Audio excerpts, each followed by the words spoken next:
वालेकुम। कैसे हैं स्टूडेंट्स? उम्मीद है कि आप सब लोग ठीक होंगे। अल्लाह ताला साहब को अपने हिफ्ज़ व अमान में रखे। आज हमारा जॉब्स की प्रेपरेशन के वाले से लेक्चर नंबर 8 है। याद रहे कि ये हम पीपीएससी, एनटीएस, केपीएससी, एफपीएससी सारे जितने भी जॉब्स के पेपर्स होते हैं उनके वाले से तैयारी कर रहे हैं। और हमारा मेन जो डेस्टिनेशन है, फाइनल पॉइंट है, वो एजुकेटर्स और हेड मास्टर्स की जॉब्स हैं। ठीक है, तो आज हमारा लेक्चर नंबर 8 है। 8 का पार्ट 1 आप लोगों के साथ मैं शेयर करने लगा हूँ।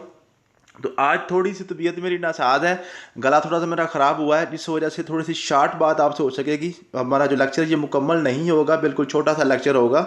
तो आपसे दरख्वास्त है कि दुआ करें कि अल्लाह ताला मुझे सेहत दे। तो इंशाल्लाह नेक्स्ट हम फिर दोबारा जो है ना उसी रूटीन से जिस तरह हम लेक्चर्स करते हैं, फुल लेक्चर्स हम जो मैं आप लोगों के साथ शेयर किया करता हूँ वो हम शेयर किया करेंगे। ठीक है जी। तो आज चूँकि अब हमारे पास आजकल जो टॉप पे जॉब्स हैं जिस पे मैंने अपने स्टूडेंट्स को अप्लाई करवाया हुआ है वो हमारा फूड डिपार्टमेंट की जॉब्स हैं। ठीक है, तो फूड डिपार्टमेंट की जॉब्स को मद्देनज़र रखते हुए मैंने थोड़ा सा अपना लेक्चर मोल्ड किया है। ठीक है, और अब हम फूड की तरफ थोड़ा सा टच करेंगे। ठीक है, लेकिन हम अपनी मेन स्ट्रीम से नहीं हटेंगे। ठीक हो गया। तो अब फूड की तरफ सिर्फ मतलब आप ये मेरा जो है ना थोड़ा सा डाइवर्ट होने का मकसद क्या है कि ये जो टॉपिक्स मैंने पहले रूटीन में आपको करवाने थे ना, ये मैं थोड़े से पहले करवाने लगा हूँ। ये मैंने एजुकेटर्स और हेडमास्टर की जॉब्स के लिए भी करवाने थे। ठीक है, ये आपने बात माइंड में रखनी है कि लेकिन ये थोड़ा सा मेरे शेड्यूल में लेट थे। अब चूँकि फूड डिपार्टमेंट्स की जॉब आ गई हैं तो मैं ये टॉपिक्स है ना मैं आपको थोड़े से पहले करवाने लगा हूँ। ठीक है, तो सबसे पहले जो है ना आज हम पढ़ेंगे डाइजेस्टिव सिस्टम, निज़ाम हज़ाम। ठीक है, खुराक हज़म कैसे होती है। ठीक है, ये तो वैसे तो बहुत बड़ा टॉपिक है। ठीक है, लेकिन मैंने इसको 7 पॉइंट्स में क्लोज करने की कोशिश की है। तो यहाँ पे मैं एक ज़िमनी बात कर दूं कि बहुत से लोगों का ये मैसेज आते हैं कि सर जी जो लेक्चर है ना ये विजिबल नहीं होता, इतना ये ब्लर होता है। तो इसके लिए बेटा आपसे गुजारिश है कि मैंने सभी लोगों का ख्याल रखना होता है। कुछ लोगों के पास डाटा बड़ा लिमिटेड होता है, इसलिए मैं इसको हाई क्वालिटी पे इस वीडियो को नहीं चला सकता। आप ऐसे करें, अगर आपको थोड़ा सा ब्लर का इशू है तो आप अपने यूट्यूब की सेटिंग पे जाएं, सेटिंग पे जाकर वीडियो क्वालिटी जो है ना उसको 360 पे करें। ठीक है, आप 144 पे सुन रहे होंगे, वहाँ पे आपको ब्लर आता है, इसको आप 360 पे करें तो ये बिल्कुल क्लियर हो जाएगी। 360 से ज़्यादा मैं इसको अपलोड नहीं करता है क्योंकि कुछ लोग ऐसे भी हैं कि जो बड़ा उनके पास लिमिटेड डाटा होता है। ठीक है, तो मैंने सभी को जो है ना ख्याल रखना होता है। तो डाइजेस्टिव सिस्टम की तरफ चलते हैं जी। ठीक है, तो digestive system, the process of changing food into simpler form is called digestion. ठीक है जी, क्या मतलब है कि जो फूड है ना, जो भी खुराक है, उसको सादा तरीकों में तोड़ के ना उसको जुज़वे बदन बनाना, वो हमारा डाइजेस्टिव सिस्टम कहलाता है, निज़ाम इंहसाम कहलाता है। ठीक है, और मैं ये यहाँ पे ये भी बात कर दूँ, जो लोग बायोलॉजी वाले हैं ना, जिन्होंने ज़ूलॉजी, बॉटनी वगैरह में एमफिल किया, एमएससी किया, उनके लिए शायद ये चीज़ें बिल्कुल नॉर्मल होंगी, बिल्कुल ये जो है ना बेसिक लेवल की चीज़ें होंगी। ठीक है, तो लेकिन बेटा बात यह है कि ये हमने जो होता है ना पीपीएससी को ज़हन में रखते हुए, माइंड में रखते हुए मैंने करवाना होता है।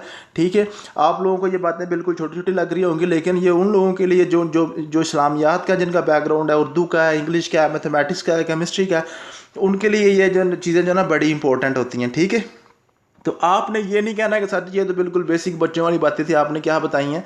तो बात यह है कि पेपर में यही बातें आती हैं। ठीक है, जो बिल्कुल बारीकी में जाते हैं ना, वो आप एमबीबीएस का कोई एंट्री टेस्ट नहीं देने जा रहे जो बारीकी में आपको पूछा जाएगा। ठीक है, तो ये पीपीएससी और एनटीएस में यही चीज़ें बस आती हैं, इससे ऊपर लेवल पर वो नहीं जाता। ठीक है जी, तो डाइजेस्टिव ऑर्गन जो होते हैं ना, ये हमारे पास है माउथ, सबसे पहला हमारा मुंह होता है, यहाँ से खुराक हजम होना शुरू होती है। ठीक है, उसके बाद एसोफेगस जो है ना, ये हमारी खुराक की नाली होती है। ठीक है, खुराक की नाली को एसोफेगस कहते हैं, ये बड़ा ही इंपॉर्टेंट पॉइंट है। एसोफेगस मैंने कई दफ़ा पीपीएससी के पेपर में जो मैं जब खुद देने जाया करता था तो एसोफेगस का क्वेश्चन पेपर में आया करता था। ठीक है, उसके बाद स्टमक है, उसके बाद स्मॉल इंटेस्टाइन है जिसको हम छोटी आंत कहते हैं, लार्ज इंटेस्टाइन है जिसको हम बड़ी आंत कहते हैं। ठीक है, ये हमारे जो होते हैं डाइजेस्टिव ऑर्गन्स होते हैं, और कुछ हमारे ऑर्गन्स होते हैं जो वो डायरेक्टली तो डाइजेशन सिस्टम में हिस्सा नहीं लेते, लेकिन वो सपोर्टिव ऑर्गन्स होते हैं। ठीक है, वो सपोर्ट कर रहे होते हैं। जो हमारे ऊपर वाले ऑर्गन है ना, एसोफेगस है, स्टमक है, इंटेस्टाइन्स वगैरह, हमारी जो आंतें हैं, बड़ी आंत और छोटी आंत, उनको सपोर्ट कर रहे होते हैं। वो कौन कौन से होती हैं? लीवर होता है, पेंक्रियाज होता है और गाल ब्लैडर होता है। ठीक है, ये जो हमारे सपोर्टिव ऑर्गन होते हैं। नेक्स्ट पॉइंट 2 आपको मैं समझा दूं। Digestion process takes place in a long tube called alimentary canal. ठीक है जी, डाइजेशन प्रोसेस जो है ना पूरे का पूरा एक लंबी नाली है, एक लंबी नहर है आपके अंदर, जो मुंह से शुरू हो रही है, ठीक है, और एनस तक जा रही है। ठीक हो गया जी। पूरी जो है ना जो हमारी कैनाल है, ये एक नहर है, एक लंबी ट्यूब है, ठीक है, एक लंबी नाली है जिस्म के अंदर जो मुंह से शुरू होती है और गले से, फिर उसके बाद ये एसोफेगस, फिर आपका उसके अंदर स्टमक आ गया, फिर इसके बाद आपकी छोटी आंत, बड़ी आंत, जलती जलती एनस तक चलती है। एनस जहाँ से फुजला खारिज होता है, ठीक है जी। तो उस होल तक ये जो हमारा सारी कैनाल होती है ना, इसको हम एलिमेंट्री कैनाल कहते हैं। ठीक है, इसको आपने याद कर लेना है। नेक्स्ट है जी, the process of digestion start from mouth, मुंह से स्टार्ट होता है। In the mouth teeth break the food into small pieces, जो हमारे दांत होते हैं उसको तोड़ देते हैं, छुपा देते हैं। टंग मिक्सिज सलाइवा विद फूड, ठीक है, जो जुबान है ना वो हमारे जो मुंह के अंदर सलाइवा होता है जिसको हम थूक कहते हैं, ठीक है, वो उसको खाने के साथ, आपकी फूड के साथ मिक्स कर देती है। So that food become soft and moist, ठीक है, उसको नमदार और जो उसको सॉफ्ट बना देती है खुराक को, आपकी जुबान उसमें सलाइवा मिक्स कर देती है। ठीक हो गया जी। टंग पुशेस फूड इनसाइड, तो ये बड़ा इंपॉर्टेंट होता है कि हमारी जो खुराक है मुंह से अंदर की तरफ कौन धकेलता है, कैसे जाती है, तो ये हमारा होता है जी, हमारी जो है ना जुबान है, ये इसको अंदर की तरफ धकेलती है। ठीक हो गया। नेक्स्ट पॉइंट नंबर 4 है, the chewed food is the pushed, is the यहाँ पे नहीं आना था, the chewed food is pushed to food tube can called oesophagus. ठीक है जी, जो चुबाई हुई खुराक है उसको कहाँ पे धकेला जाता है, फूड ट्यूब में, खुराक की नाली में, उसको हम कहते हैं एसोफेगस। बड़ा इंपॉर्टेंट ये नाम अपने याद रखना।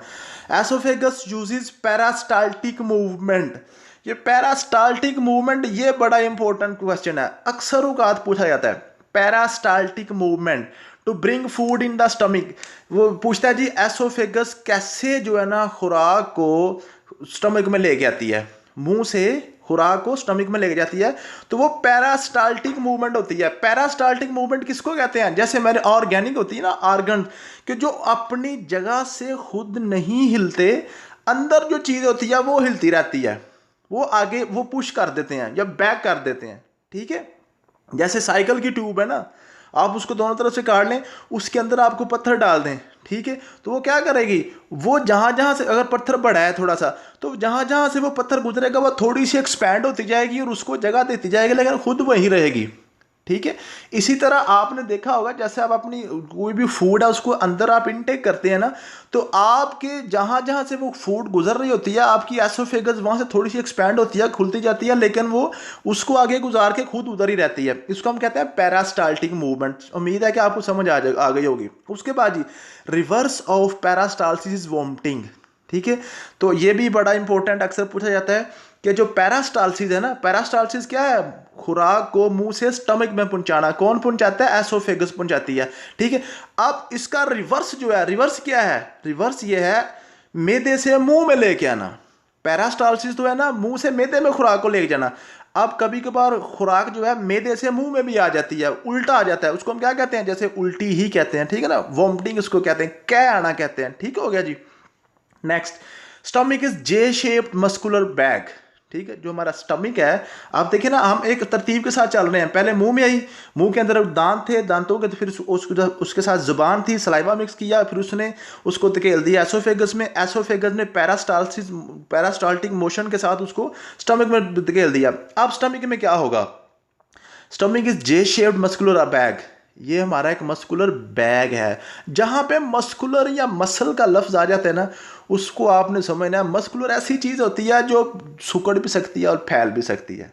ठीक है, एक ब्लैडर की तरह, एक बॉल की तरह जी, जैसे एक बैलून की तरह। ठीक है, तो अपनी जगह से वो फैल भी जाती है, बड़ी भी हो जाती है, छोटी भी हो जाती है, सुकड़ भी जाती है। ठीक हो गया जी, मस्कुलर बैग है। It mixes digestive juice in food. ठीक है जी, जो डाइजेस्टिव जूस है वो फूड के अंदर ये मिक्स करता है हमारा क्या, stomach.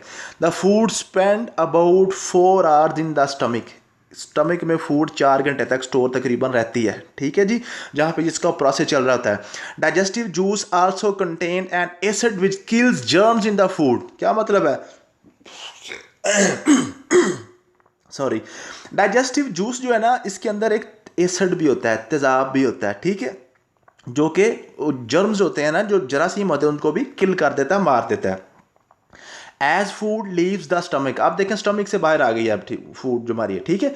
As food leaves the stomach it pass to the small intestine, it pass to the small intestine. क्या मतलब है, जैसे स्टमक से निकली ये किसके पास होगी, किसको चली गई, छोटी आंत में, small intestine, where the final digestion takes place.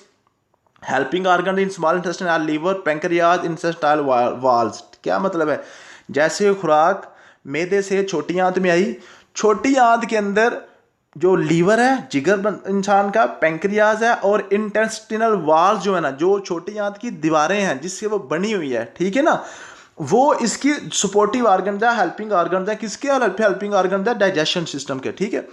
Liver provides bile salt, liver जो है, जो जिगर है, वो बाइल साल्ट प्रोवाइड करेगा to make the fats easier to absorb, ठीक है। जो फैट्स होते हैं फूड में, वो क्या कौन ऑब्जॉर्व करवाएगा, लीवर जो है बाइल साल्ट जो है ना, वो स्मॉल इंटेस्टाइन में वो फेंकेगा, ठीक हो गया। अब जी उसके बाद absorption of food takes place in in the last of small intestine, ठीक है जी। अब्जॉर्प्शन ऑफ फूड जो है ना, जो खुराक अब हजम होनी है, जो जज़ब होनी है, जो जुज़्वे बदन बननी है, वो जो हमारी स्मॉल इंटेस्टाइन है, छोटी आंत है, उसके आखिरी हिस्से में, लास्ट पार्ट लिखा गया, ये लास्ट पार्ट आना चाहिए था यहाँ पे, ठीक है, ये मिस प्रिंट हुआ है। तो आखिरी हिस्से में जो है ना, जहाँ पे जाकर ये खुराक अब अब्जॉर्ब होगी जिसम में। Inner part of small intestine has many finger type structure called villi. ये बड़ा इंपॉर्टेंट है, आपने याद करना है कि जो अंदर हमारी छोटी आंत है ना, उसके अंदर फिंगर्स की तरह, उंगलियों की तरह छोटे छोटे जैसे कांटे होते हैं ना, आपने कभी देखी होगी जब हम बकरा वगैरह उसको ज़िबा करते हैं तो उसके अंदर से जब वो उसका स्टमक निकालते हैं, जिसको हम ओजरी बोलते हैं, तो ओजरी के अंदर ऐसे उसके दीवारों के अंदर वो ना ऐसे जैसे टावल होता है ना, तौलिया जैसे होता है, उस तरह के अंदर वो उसके अंदर फिंगर्स ही बनी होती हैं, ठीक है। तो ये हर मैदे में होती हैं, ये विली कहलाती हैं। Digested food passes into blood through walls of villi, ठीक है। ये जो विली है ना, इनकी दीवारों जो इनकी दीवारें जो है ना, इनके ज़रिए से जो आपकी जो डाइजेस्टेड फूड है, वो खुराक जो है ना जिस्म का हिस्सा बन जाती है, वो हमारे ब्लड में चली जाती है, ठीक हो गया जी। ये था आपके डाइजेशन का। Number 7, undigested part of food passes through large intestine. क्या मतलब है, और जो खुराक हजम हो गई, उसका जो वेस्ट था, जो बच गया था, आप देखें ना, जैसे आपने कभी वो गन्ना देखा ना, जब शुगर कैन का जूस निकालते हैं तो वो क्या ऐसे गुजारते हैं ना उसको अंदर से मशीन से, तो उसके अंदर से जो अच्छी चीज़ होती है, जो काम की चीज़ जूस होता है, वो निकाल लिया जाता है, बाकी जो आगे वाली साइड पे वो उसका वेस्ट निकल जाता है, ठीक है। इसी तरह सेम चीज़ है कि जो अनडाइजेस्टेड है, जो डाइजेस्ट नहीं हुई, वो हमारी लार्ज इंटेस्टाइन में चली जाएगी, बड़ी आंत में चली जाएगी खुराक, ठीक है जी। Main function of large intestine is to absorb extra water, ठीक है। क्या होगा, जो हमारी लार्ज इंटेस्टाइन है ना, जो हमारी बड़ी आंत है, उसने क्या करना है, उसका मेन पर्पज़ ये है कि उसने जो जो डाइजेस्टेड फूड है ना, उसमें से जो पानी है ना, वो पानी भी बड़ा उसके अंदर चला जाता है, उसने पानी को दोबारा ऑब्जॉर्व कर लेना था, ठीक है जी। Undigested food become solid and called faeces या वेस्ट। जो अनडाइजेस्टेड फूड है वो फुजला बन जाता है, वेस्ट बन जाता है, ठीक होगा जी। Faeces stored in last part of large intestine called rectum. ये आपने याद रखनी है बात, ठीक है। यहाँ पे आके वो आपको वो जो है ना एग्जामिनर जो है यहाँ पे बंदों को आकर डबल माइंड करता है। एनस और रेक्टम में लोग फ़र्क नहीं याद रखते, और यहाँ पे आप अपना जो क्वेश्चन है वो गलत कर आते हैं, ठीक है। जो फुजला है, जो वेस्ट है, उसने जाके स्टोर होना है रेक्टम में, ठीक है, स्टोर रेक्टम में होना है, ठीक है। और जो passes out of the body है ना, वो एनस से बाहर निकलना है, ठीक है। तो वो जो ना रेक्टम एक स्टोर है, और एनस जो है ना जस्ट लाइक होल है, ठीक है। वो यहाँ से एक रास्ता है जहाँ से निकलना वेस्ट है, ठीक है। तो ये था जी आपका डाइजेस्टिव सिस्टम सारे का सारा। इसमें से पेपर में अक्सर सवाल पूछा जाता है, बल्कि फूड डिपार्टमेंट में तो ज़रूर पूछेगा, ठीक है। फूड का तो काम ही डिपार्टमेंट का इसी के रिलेटेड होता है। तो मैंने कोशिश की है अपनी कि जितना भी इसको कम कर सकूँ, जितना शार्ट कर सकूँ, आप लोगों के साथ मैं कोशिश की है कि बड़े सिंपल वे में आप लोगों के साथ समझा दूँ। अगर आपको समझ आ गया तो वेल एंड गुड, अगर नहीं है तो आप मज़ीद मुझसे जो है ना अपनी ग्रुप एडमिन के बारे आप मुझे पूछ सकते हैं, ठीक है। मैथमेटिक्स का पोर्शन मैंने आपके साथ शेयर करना था, लेकिन मेरी गला ख़राब है, इस वजह से मैं नहीं कर रहा हूँ।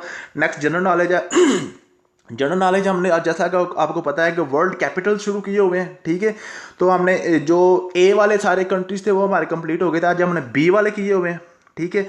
ये बी वाले मैं आपके सामने पढ़ूंगा तो नहीं, अब क्योंकि मेरा गला बड़ा ज़्यादा ख़राब है, इस वजह से आप पढ़ लीजिएगा इनको। बी से Bahamas, Bahrain, Bangladesh, Barbados, Belarus, Belgium, Belize, Benin, Bhutan, Bolivia, Bosnia, Botswana, Brazil, Brunei Darussalam, Bulgaria और बुरुंडी, ठीक है। ये सारे मुल्क हैं जो बी से स्टार्ट होते हैं और इनके कैपिटल्स मैंने लिखे हुए हैं, उनके मैंने जो कॉन्टिनेंट्स हैं वो भी लिखे हुए हैं, ये आपने याद कर लेने हैं। ए वाला आपका याद हो गया था, बी वाला भी आपने याद कर लेना, साथ साथ याद कर लें तो अच्छी बात है।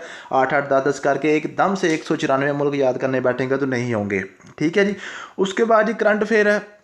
करंट अफेयर जैसा कि आपको पता है कि हमने कोविड शुरू किया हुआ है, जो कोरोना वायरस है, तो उसकी जो आज मैंने आपके साथ शेयर करना हुआ है जी। पाकिस्तान ने introduce local Covid vaccine on 16 जनवरी 2021। पाकिस्तान ने जो अपनी लोकल कोविड वैक्सीन थी ना, अपनी खुद पाकिस्तान ने बनाई थी, वो थी हमारी जी 16 जनवरी 2021 को उन्होंने लॉन्च की थी। Name of Pakistani Covid vaccine पाक वैक है, ठीक है जी। पाकिस्तान की जो वैक्सीन है उसका नाम है पाक वैक। 5 popular most Covid vaccine and there countries, Sinopharm China ने बनाई थी, सीरम जो था वो इंडिया ने बनाया था, इंस्टीट्यूट ऑफ इंडिया ने बनाया था, फाइजर जो थी ये अमेरिका ने बनाई थी, एस्ट्राजेनिका ये ऑक्सफोर्ड यूनिवर्सिटी जो है ना स्वीडिश के तावन से उन्होंने यूके ने बनाई थी, मोडर्ना भी यूएसए ने यानी कि अमेरिका ने बनाई थी, स्पटनिक जो थी वो रशिया ने बनाई थी, ठीक है। ये आमतौर पर पूछता है कि ये एस्ट्राजेनिका ये किस मुल्क ने बनाई थी, ठीक है जी। उसके बाद difference between medicine and vaccine. Vaccine और मेडिसिन में फ़र्क क्या होता है ये अक्सर पूछा जाता है, ठीक है। Vaccine is pre disease precautionary measures. Vaccine वो होती है जो अभी बीमारी आई नहीं, बीमारी आने से पहले ही हिफाजती जो टीके होते हैं ना, हिफाजती इंतजाम आपके होते हैं, प्रिकॉशनरी मेजर्स होते हैं, वो हमारी वैक्सीन होती है। While medicine is the post disease treatment, ठीक है। वो क्या है, वैक्सीन प्रिकॉशनरी मेजर्स हैं, हिफाजती तदाबीर हैं, और ये क्या है, ये आपका इलाज है, ट्रीटमेंट है। पोस्ट डिसीज़ यानी कि डिसीज़ के बाद, बीमारी आने के बाद आप मेडिसिन लेते हैं, मैदानी बीमारी आने से पहले आप जो है ना वो आप वैक्सीन लेते हैं। Covid vaccine which required only single dose, ये आपकी असाइनमेंट है कि आपने मुझे बताना है। जैसा कि आपको पता है कि कोविड वैक्सीन की आमतौर पे 2 डोज होती हैं, दोनों डोज होती हैं तो फिर उसको फुली वैक्सीनेटेड कहते हैं। कुछ वैक्सीन ऐसी भी हैं, पाकिस्तान में एक वैक्सीन ऐसी भी थी जिसकी सिर्फ एक ही डोज चाहिए होती है, सिर्फ सिंगल डोज से फुली वैक्सीनेटेड बंदा हो जाता है। उसका आपने नाम मुझे बताना है। उर्दू वाला पोर्शन भी आपके साथ में शेयर नहीं करूँगा, मेरा गला बिल्कुल जवाब दे गया। थैंक यू सो मच, मिलते हैं नेक्स्ट वीडियो में। अल्लाह हाफिज़।